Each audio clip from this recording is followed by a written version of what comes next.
So I start off by recording a profile of my color, and then after that I start masking everything out to get most of the part to be ready for compositing.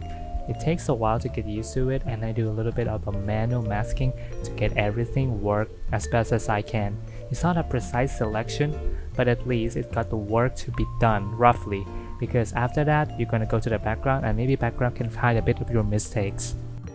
I kinda trim it a little bit further to get more of the excess area, so after I put it on the background I have a little bit of area that I can obviously see and then cut it away so you didn't see those mistakes and everything. For the background I use Idina Menzel herself and then use content aware fill, and I just apply and then I just adjust some of the rotation and scaling, and the results went out. It's not so good as you can see. I trying to paste a lot of stuff into it but ended up not going so great. I put some masks on and it looks unrealistic. So what I came up later is just trying to put Elsa on first and see how she goes, if she can just like cover all of the mistakes, and it worked. So I just crop a little bit more precise and then put Elsa on and then start working on compositing using curves, some kind of like those basic coloring tools, color balance and some kind of stuff. For the skin tone, I just use a color of the blend mode on the layer and then I just paint it on everything. It gave me like the fast process rather than just playing with you in saturation and then messing with that, which is not an ideal. You can do it any way you want, at least get the work done. But I do that because it's worked the best. I already tried it and you can do it too. Just make a new layer and then you just change the blend mode to color and then you can work on it. After that I went back and fixed the color a bit by making a selection and then just replace all the color. I messed a lot with the background and also with the color, but ended up I get a very good result. More of the excess areas. For this, I just use a normal soft brush but then make it a little bit harder to get more precise selection because you're not gonna make everyone see the feather that you're trying to try your mistakes, right? So I just use that method and then I just trim off the excess areas, like example from the hand, the nails, the parts on the hair and something like that. And then I just trying to mimic more color into it. There's still some color problems on the nose, on the throat, or on the hair. For the hair, a little bit, I used a little bit trick.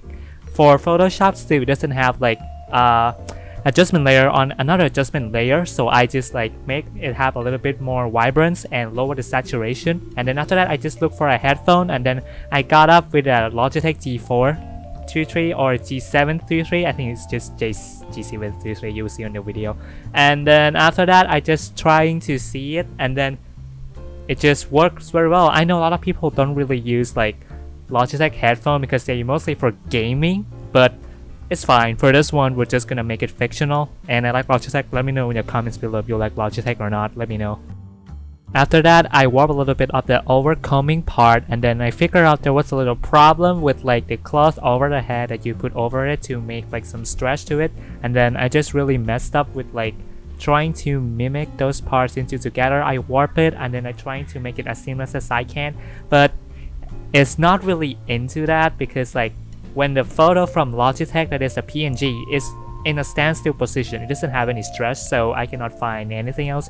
I have just only to warp it and then trying to replicate it, which turned out okay, not really satisfying, but at least it's just making it more realistic. And after that I just trying to cast some more shadows to make things more realistic, and the headphone is a bit too bright, so I just come and then just like set the levels and curve something like that. Also I really kind of doubt about the masking and some kind of like those parts that I warp it and then paste it on, so I just go back and then just trying to swap it from time to time. As you can see right here, this is a voiceover, so I just say along of what I see right now. Sorry if it's a little bit confusing, but you got the idea. And then as you can see I come back right there and then just add some more shadows to it. I'm not so sure because I'm not a photographer or artist or anything, so I don't know how shadow cast or something like that. I just do it with what I know. I go back and clean some part that I think wasn't really perfect, and then after that I start, okay, it's time to draw some hair. So I go to Piximperfect, that is where I learned Photoshop as well, and then I actually learned a lot from him. Be sure to check him out though if you haven't known who he is. And he came up with a hairbrush, and then I actually use a lot of his brushes during work. Sometimes it works out well, sometimes it doesn't, but for this one I just enable a bit of a smoothing to get a little bit more refined curve, and then use my Wacom tablet and then I just trying to scroll, make a realistic hair. I don't know if it's realistic or not. I really don't know. I'm so sorry for that. But as far as I can see, it's actually very look like a hair as a person who don't really know much about it.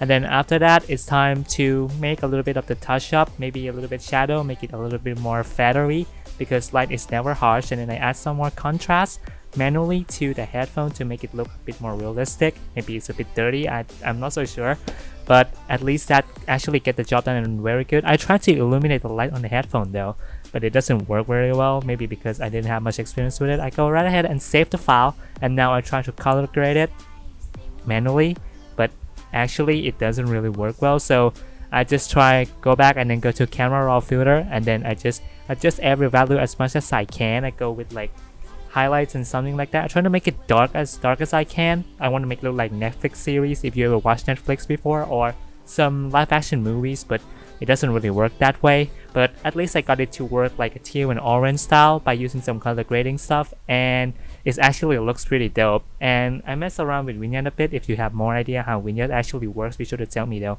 I'm not really get used to it. And then I go back and then refine some of the selection that I think that yep is overlapping, because this work looks great and I don't want it to look like there's some flaws in it. And then boom, there you have it. Do you like it or not? Be sure to tell me in the comments below, and be sure to double tap if you like it, and we will see you in the next one, and stay safe.